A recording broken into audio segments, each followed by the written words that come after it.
had a voice that was strong, a voice that was free, a voice that was the most confident part of me. I spoke my truth and I shared openly.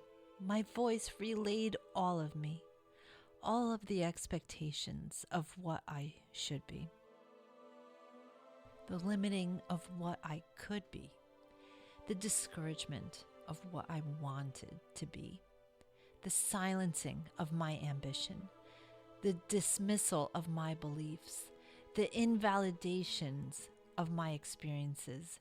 Time after time, my voice dwindled out of me.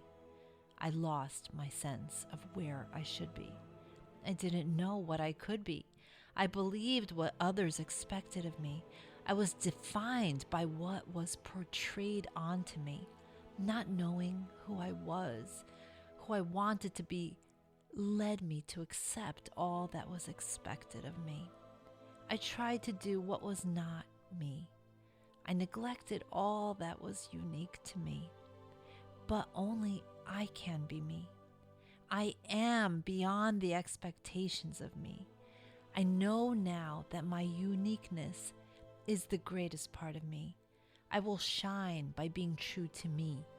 I am growing consistently to be the best version of me. This is The Voice of Me, My Journey to Self-Actualization by Janelle Polydor.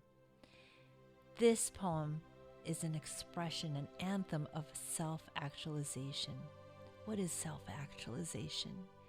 It's when a person realizes the potential which is in the innermost recesses of their nature and mind and creates them into reality. Self-actualization is a precious gift. In fact, it is your birthright as a human being. It is birthed in the cocoon of your interior self, a place that's often out of reach. But so importantly, it has one requirement to make itself known: silence. When the noises of the world are hushed, you close the door, breathe a sigh of relief, and it's just you with yourself and your thoughts, and you say, "Hello, me. What is it that you need?" And then you listen. You listen deep within, like a turtle that listens into his shell and becomes all he hears from deep within. Eventually, this voice emerges from inside the inner sanctum of your being and tells you what you need to know about you. And it is from this place that a sacred covenant is made. It is an eye-to-eye, me-to-me oath that cannot be broken.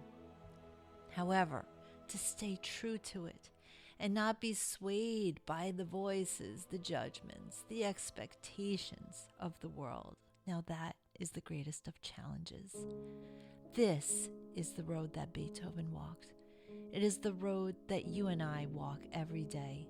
The decision to self-actualize and to not succumb to the voices of the world. For Beethoven, that meant not succumbing to the voices of the world that said to him, "What good is a deaf composer?" Let me ask you some tough questions. These might be hard to answer, but the good news is that Beethoven is a great guide if any of these apply to you today. 1. Do you feel defeated by the voices of the world? 2. Are you tired of the expectations to be what other people expect you to be? 3. Have you been betraying yourself, untrue to your desires and the life you know you were born to lead, but instead you've sacrificed, you've compromised too many times, and now find yourself left holding the pieces? Are those cracks and fissures now tearing you up from inside out, so much so that you know you have to live differently? It's time to heal and live the life you were created for. What keys does Beethoven and his transcendent music possess to help us reach deep inside ourselves and become the truest, best versions of ourselves. Join me today as we kick off the first of an 8-part series, A Passion for Life, elevating above the ordinary. Experience an extraordinary personal journey of renewal of your mind, body, and spirit and emotions as we journey with Beethoven through his most passionate Appassionata Sonata. Welcome to Music to Compose You, where the timeless melodies of classical music intertwine with narratives of personal transformation. Join me each week at my Steinway piano on a journey through the symphonies of life. We explore how the power of music shapes our stories, ignites our passions, and leads us towards profound inner growth and physical healing. From the gentle cascades of a Bach prelude to the triumphant crescendo of a Beethoven sonata, each episode will resonate with the melodies of our experiences, inviting you to discover the transformative magic of classical music. Episode 1, Part 1, Be Who You Are.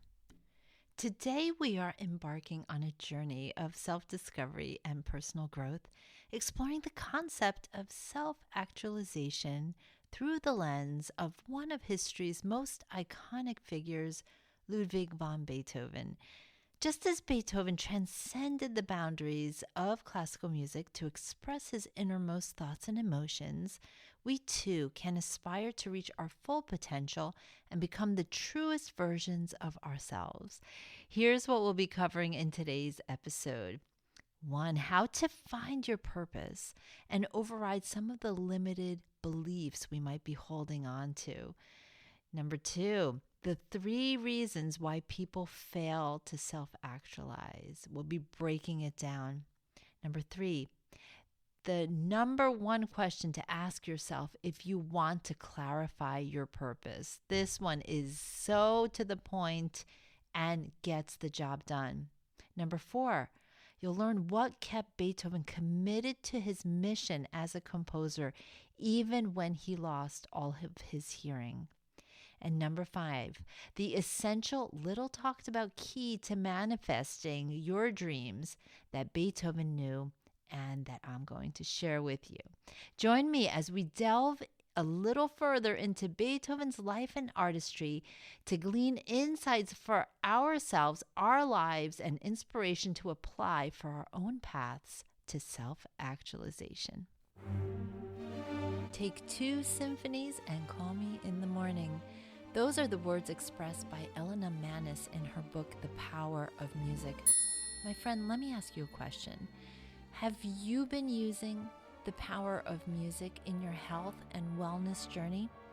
If not, then there's no better time than now to jump in.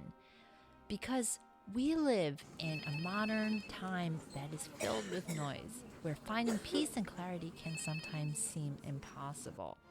However, by tapping into the notes of classical music and the timeless messages of wisdom found within, we have a powerful transformational tool that we can use today.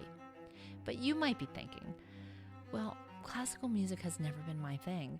How do I connect to it? How do I listen and actually like it, engage with it, and have it be a reflection of my feelings and emotions? Welcome to the Music to Compose You podcast. Here we connect the dots, bringing together the beautiful masterpieces of classical music, the stories behind the compositions, and the composers that wrote them. The benefits of classical music are sky high. From reducing stress and anxiety to boosting concentration and creativity, classical music harmonizes your mind and body, elevating your everyday experiences. And you can try it right now. Feel the soothing melodies wash over you, improving your mood, enhancing your cognitive abilities, and promoting restful sleep. Let the melodies of Mozart, Beethoven, and Bach be your companions on a journey to wellness. Download Sound Sleep, a collection of soothing piano masterpieces that soothe your nervous system and harmonizes the brain, creating an atmosphere of peace just perfect for bedtime. Try it by going to musictocomposeyou.com, and while you're there, be sure to join the newsletter where I share the latest behind-the-scenes footage of the podcast and access to special events, concerts, and goodies reserved just for subscribers. So thanks so much for being part of the Music to Compose You family. We are embarking on a fun journey. I'm so happy you're here for the ride. Let's let our soul song sing and see what this music reveals to us about ourselves.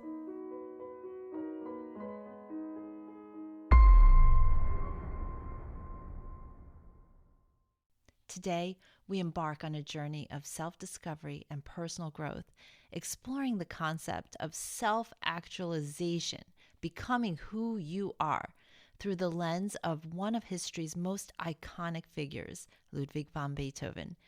Just as Beethoven transcended the boundaries of classical music to express his innermost thoughts and emotions, we too can aspire to reach our fullest potential and become the truest versions of ourselves. Join me as we delve into Beethoven's life and artistry to glean insights and inspiration for our own paths to self-actualization.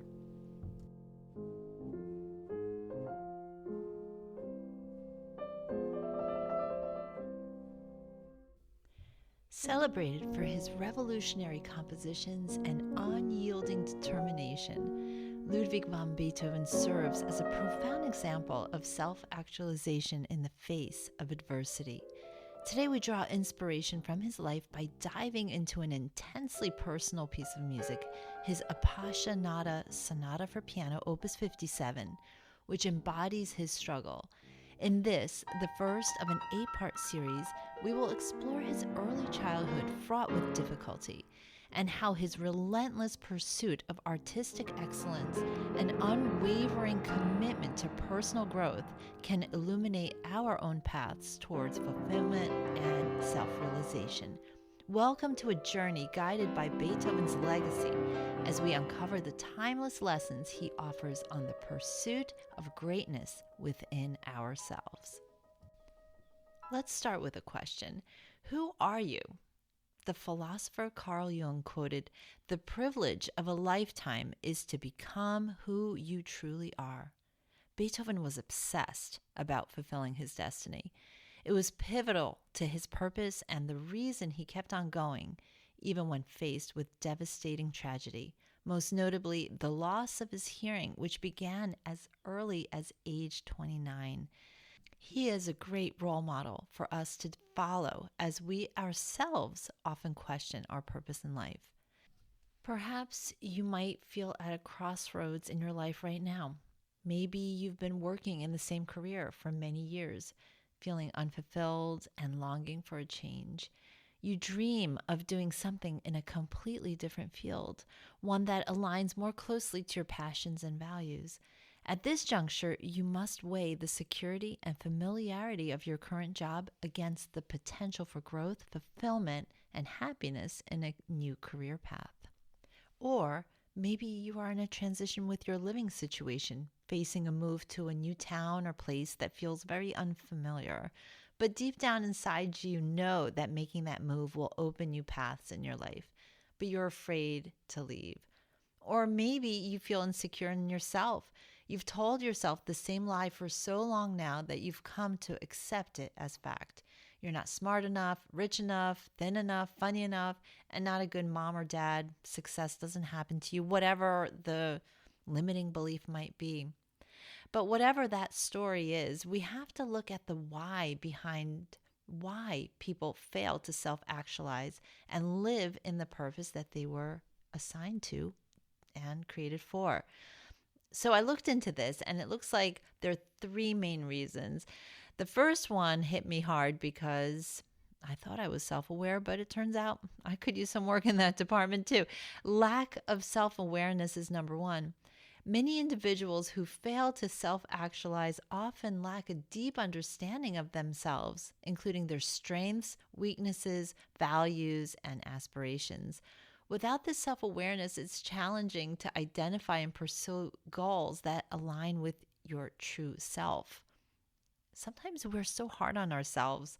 Even when I was looking into this, I thought, yeah, I'm so aware of my weaknesses. But how many times do we make a list of our strengths and give ourselves a pat on the back for a job well done? It's usually the opposite. We're so tough on ourselves that we can lose the whole sense of greatness that is within us. Number 2 is fear of failure or rejection. Fear can be a significant barrier to self-actualization. People who are afraid of failure or rejection may avoid taking risks or pursuing their passions because of the possibility of not meeting expectations or facing criticism. This fear can hold them back from exploring their full potential. That's a huge one. Oh gosh, we continue. Number 3, external validation seeking. Some individuals rely heavily on external validation, seeking approval and acceptance from others rather than trusting their own instincts and beliefs. This dependence on external feedback can hinder their ability to make authentic choices and follow their own paths towards self-actualization. Oh my gosh, number 3 has been a huge thing for myself, having to break free of the need to be validated. It's so weird how that could creep up into our programming. One way to move beyond this is to try thinking of your life in reverse order at the end and looking back to today, and ask yourself, what legacy do you want to leave behind, and how does that shape the way you live your life today?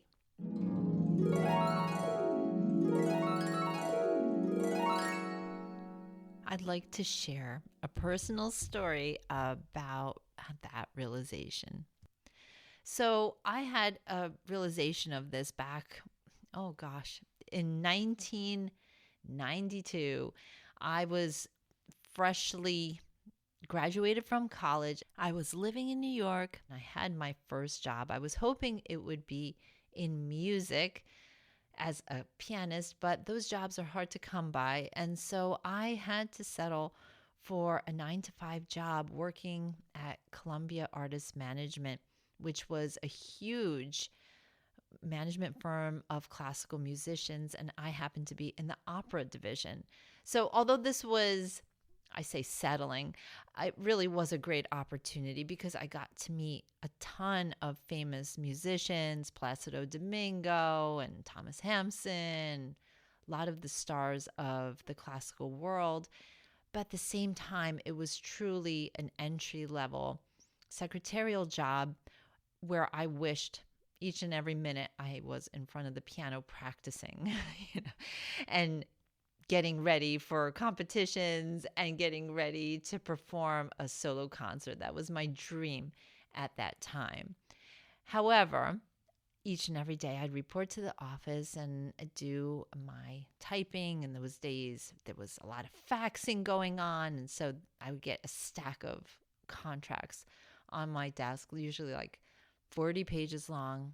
And they would be like, okay, my boss would say, you have to go fax these, Margaret. And faxing was how I spent those hours. And it was the joke in the office because every time someone asked, where's Margaret? They'd say she's by the fax machine. And yeah, I became known as the fax queen. So it got to a point that 6 months into my job, I looked at the week ahead. It would be Sunday night. And I would think, oh my goodness, I have to go back to the office. And it was something that just was so dreadful to me. And it sucked the lifeblood out of me. And so I said, I don't know how much longer I could be doing this. It got that hard. And I thought, maybe I could find something else. Maybe I could teach some students, but I didn't really have contacts yet to the families and didn't know how I'd go about getting students. It was all very nebulous at that time. and I needed the paycheck. I needed to pay the rent. But at the same time, I just couldn't stand doing this faxing job every day. So I wrote a letter of resignation on my typewriter, and and I had it ready to go and dated. And I said, you know what? It's the start of a week. I'm going to take a chance. I'm only 22. I'm going to resign and something else will fall into my lap. I just know it. But Monday would come and my courage, the big courage I had the night before, it would fail me. And so I wouldn't actually hand in the letter.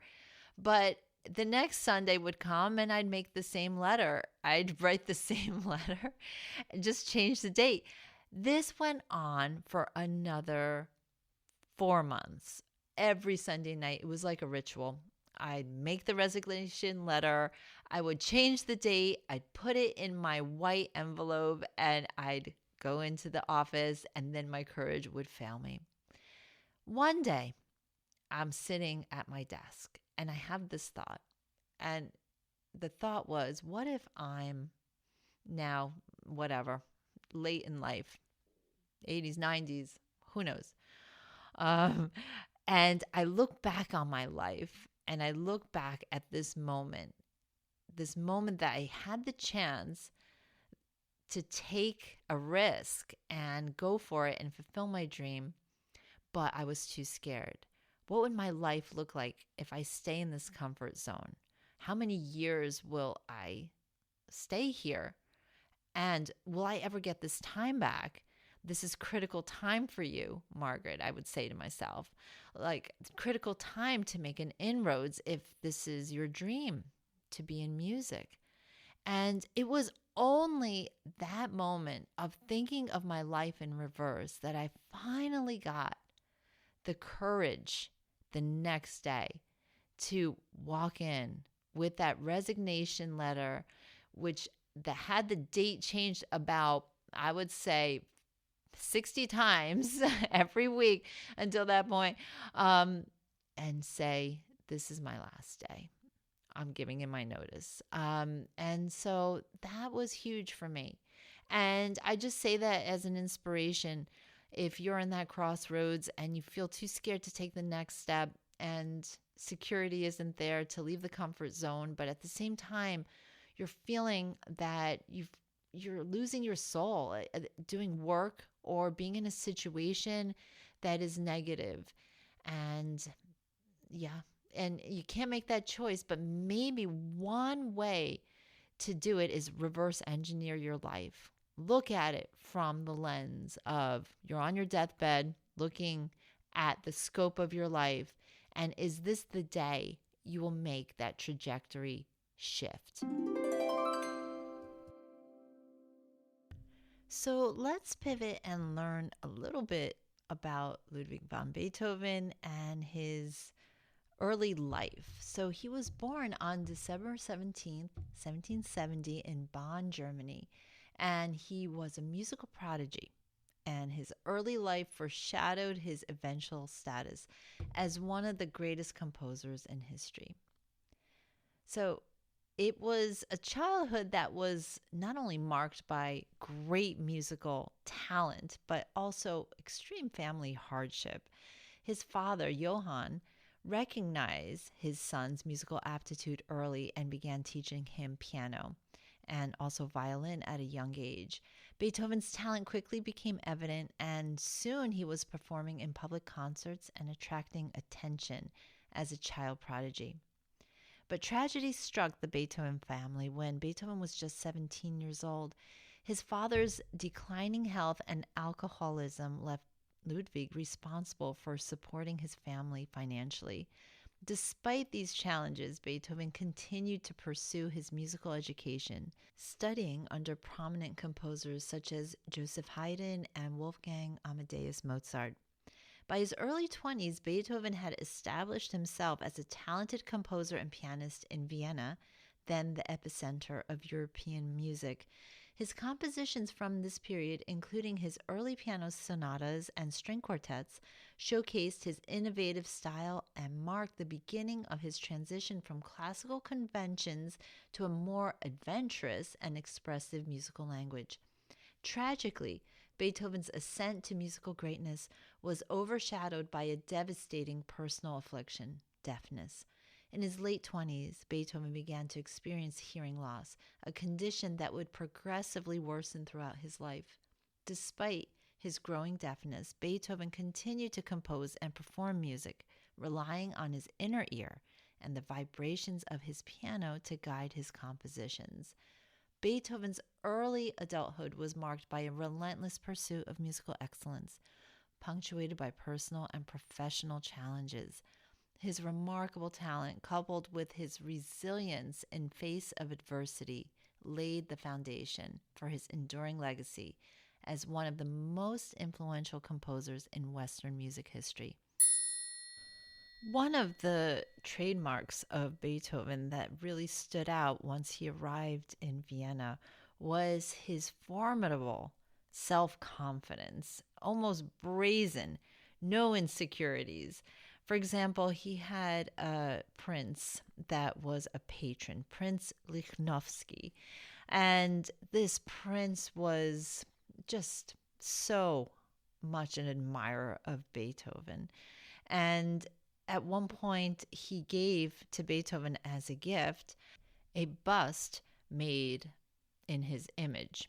I guess he considered that a great gift. But in any case, Beethoven had it, and the dear prince asked Beethoven at one point of a little favor. He had some dignitaries coming in, I believe it was from Russia, and he wanted Beethoven to play some pieces. And he said to him, hey, listen, Ludwig, can you do me a favor?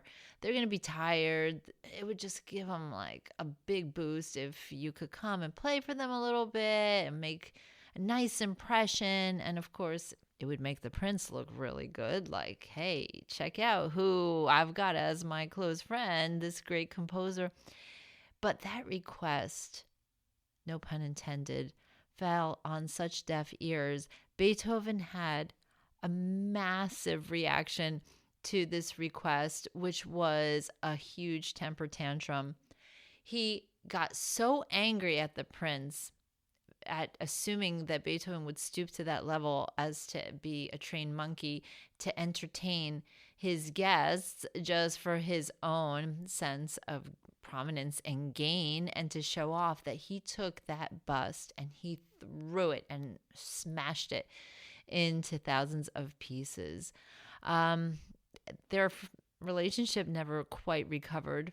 I guess that's quite obvious, but the prince had been seen going to Beethoven's doorstep and quietly sitting just to hear Beethoven play the piano and compose. So yes, that was one example of Beethoven's fierce self-determination and confidence. Another time he said to another prince, hey, you think you're a big shot?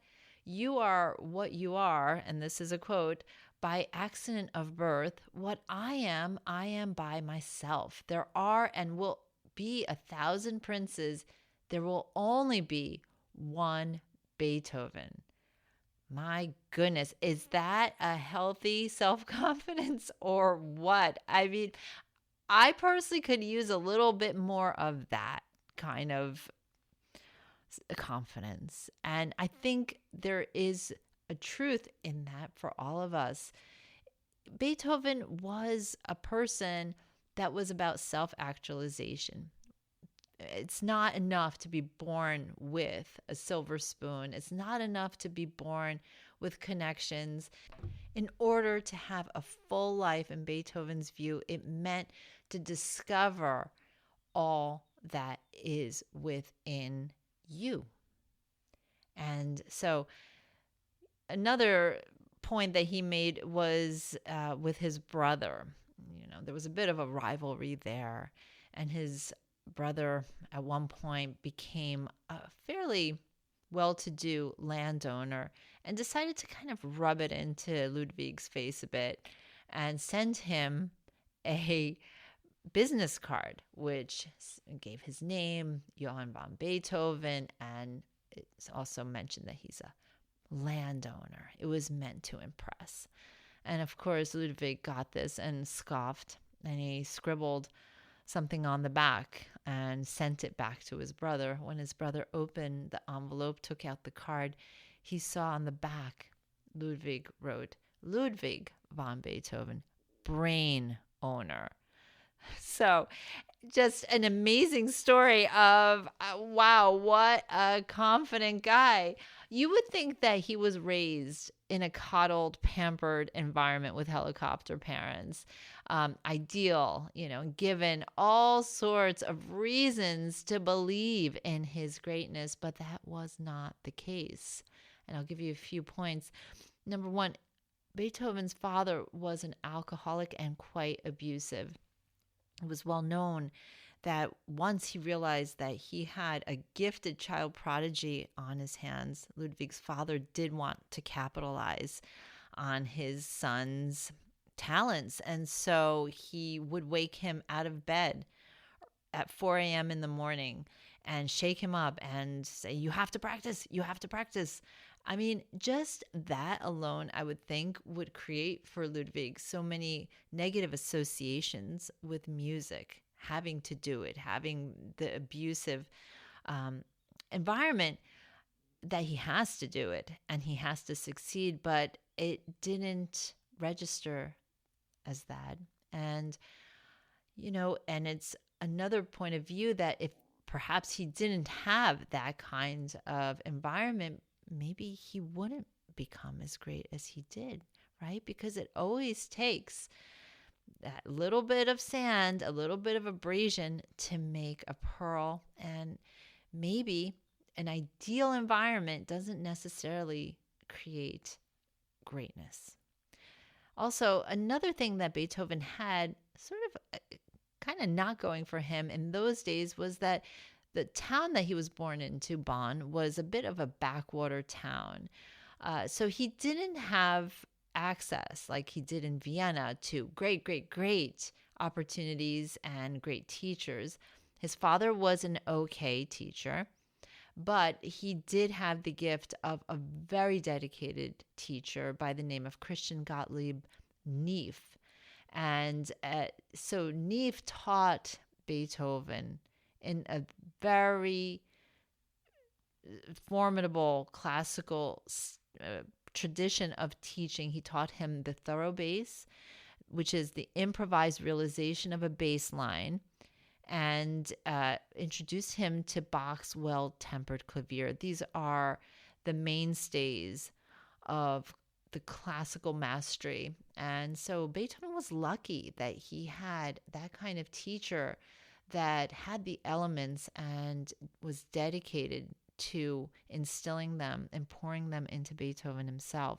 In a letter fragment, Beethoven affirms that Neef was such an important part in his life and said that if he was ever to achieve greatness, Neef would share in his success. So beautiful to hear about that dedication and admiration and gratitude to his teacher. Another thing that happened to Beethoven was that at first he went to Vienna when he was 17 in the hopes to study with Mozart.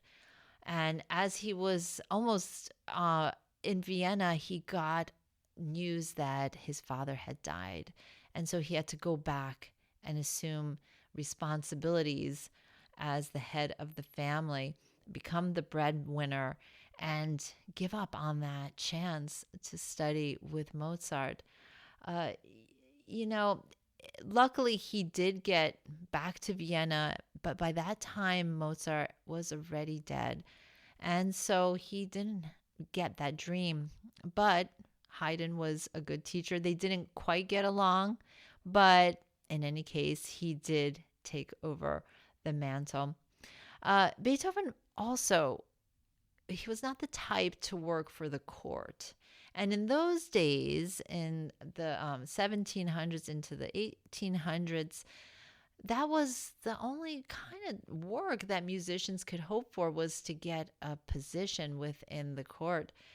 His grandfather, Beethoven's grandfather, was the Kapellmeister, which is a huge position. And so Beethoven always aligned himself, not with his father, but with his grandfather. And he saw himself as part of that great tradition.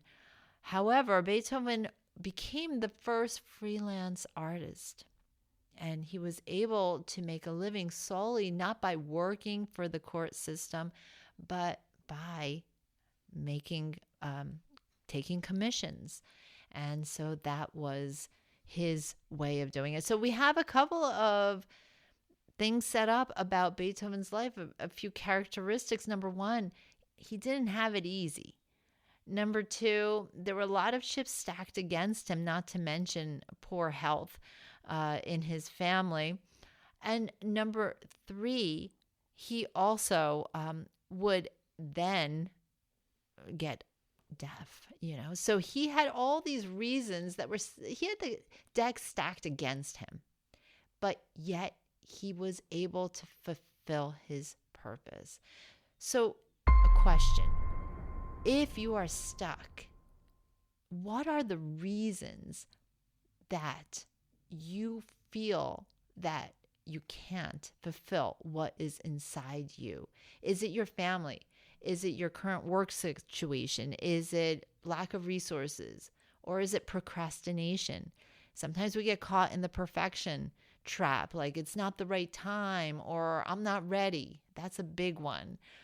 I don't have the right tools. I don't have the right environment, circumstance, whatever it is.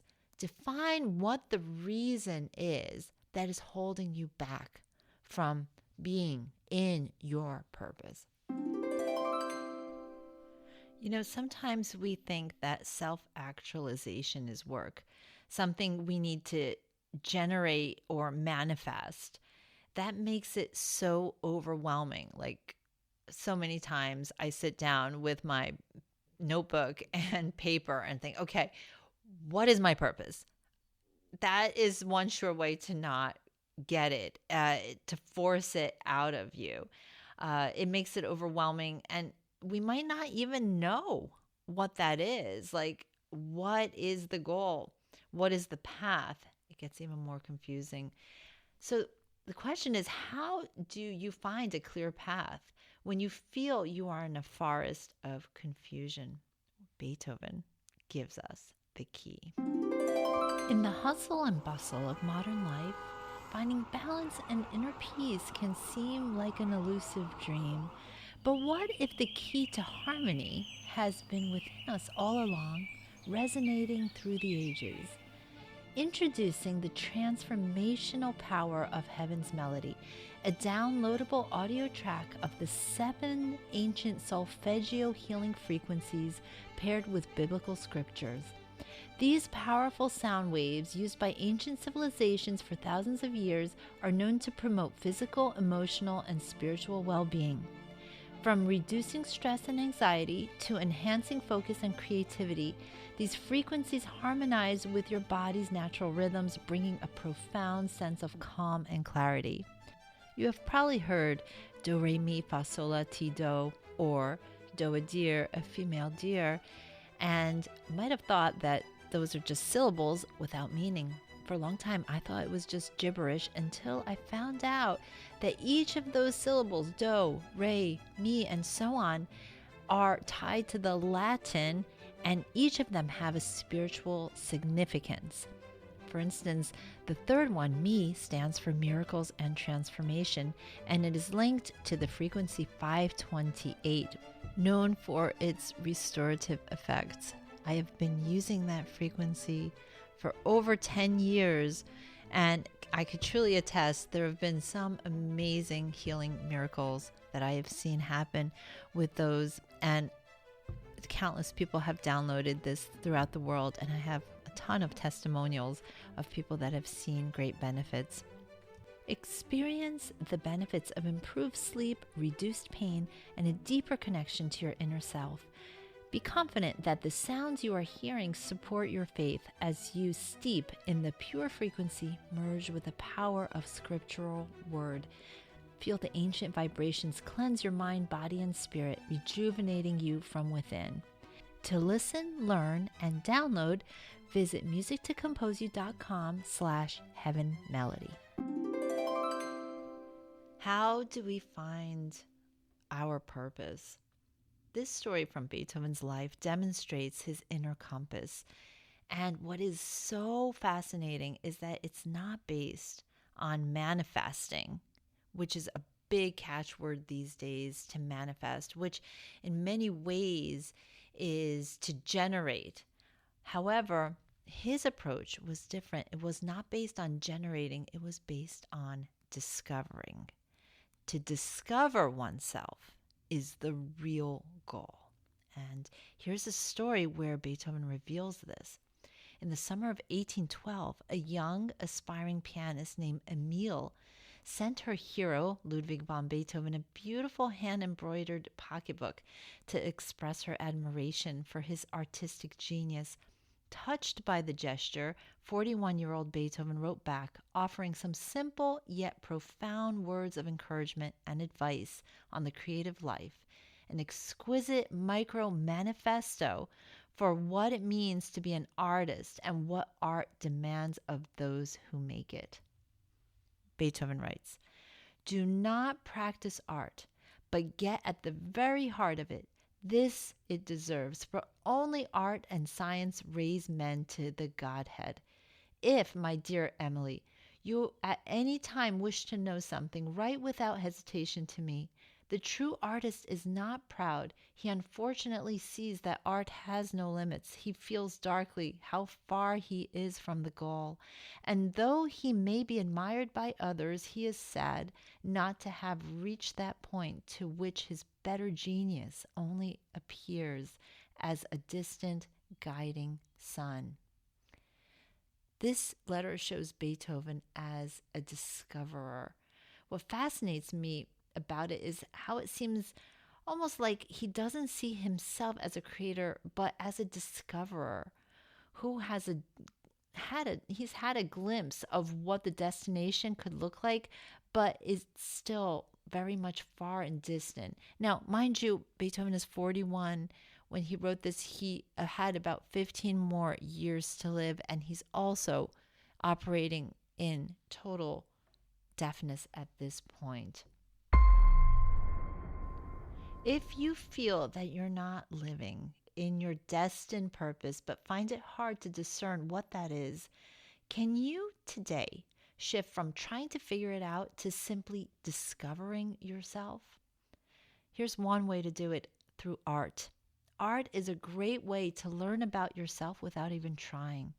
Why? Because the abstract language of art reveals you to yourself. Yes, can you imagine that you are the person, and yet art acts as another side of the prism, the multifaceted prism that is you, and reflects back to you what you need to know about yourself. It's almost that your inner spirit, your consciousness, your higher self is speaking to you, but it needs that different language to get through to you.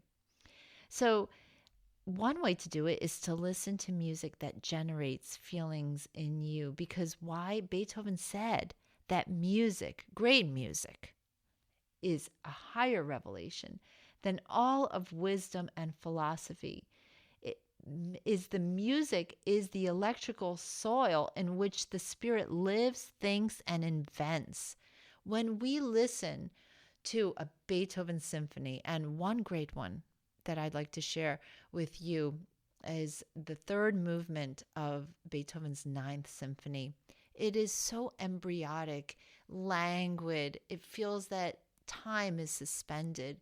I find that piece of music, and I'll link it in the show notes, to be one that it really allows you to decompress and allows your higher self to come through and express. It's magic. It's pure magic when this happens. Another way we can do it is to go to the museum, look at art, or read a book, watch a movie about a heroic struggle that moves you. Because there's nothing like knowing that somebody else achieved what you are looking to achieve. And that's a huge motivation. There's nothing like having a model to follow. So these are cues simply to summon up the muse inside you. Here, I'd like to insert my performance of the first movement, the so-called Moonlight Sonata, to inspire the muse inside you to speak to you and reveal the things, the secret things that will bring you to a higher state of consciousness and fulfillment.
To sum things up, the answer is always found by looking deep within ourselves.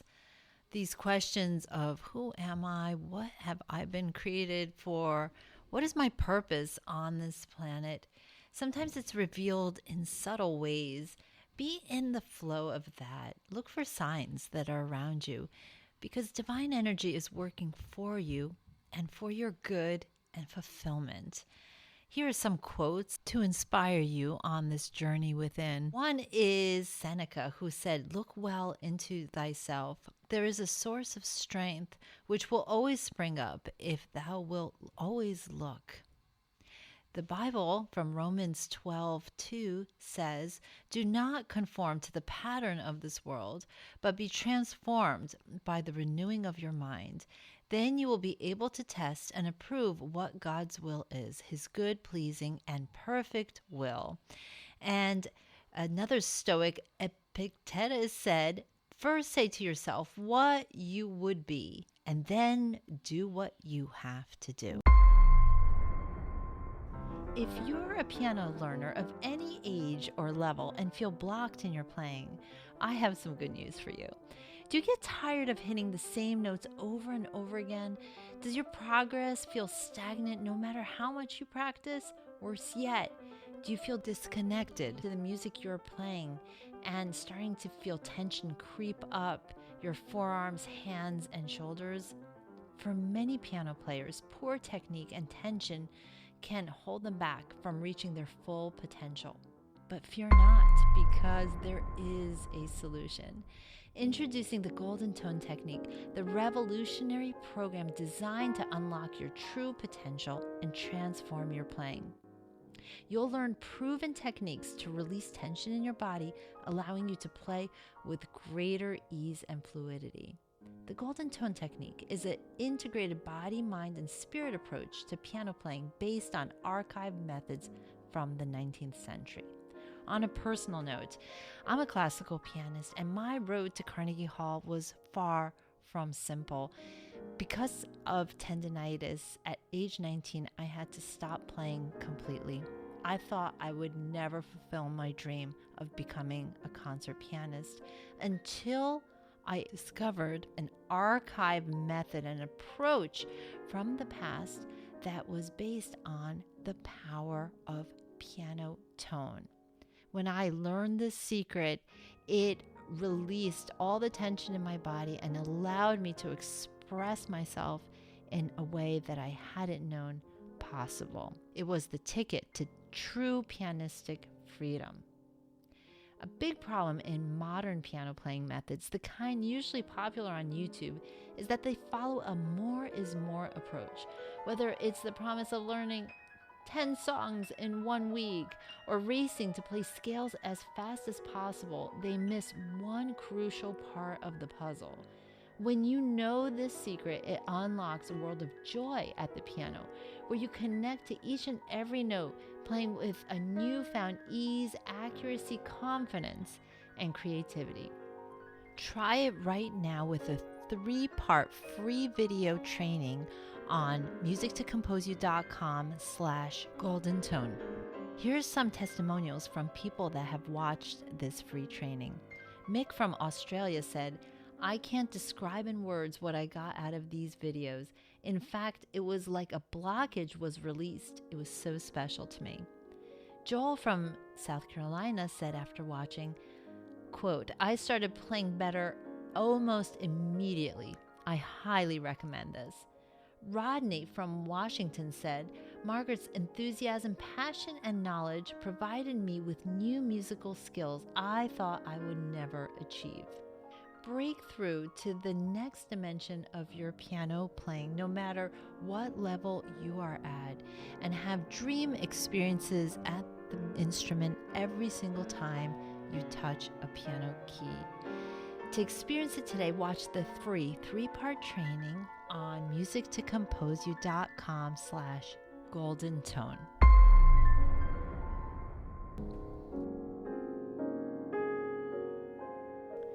If you like this episode, join the newsletter for behind the scenes, a transcript of today's podcast, and more to be found on musictocomposeyou.com/podcast. On next week's episode, we will dive into one of the major setbacks in Beethoven's life, losing his hearing, which started at the age of 29, and the way he translated his life experiences into music. To do this, we will crack open the music to one of his most impassioned works for the piano, aptly called the Appassionata Sonata. We will go inside and see what devices and gestures and the musical language Beethoven used to express the personal struggle he faced and how it transforms us to a deeper, universal message that we all receive. Join me at the Steinway next week for a journey of emotional discovery.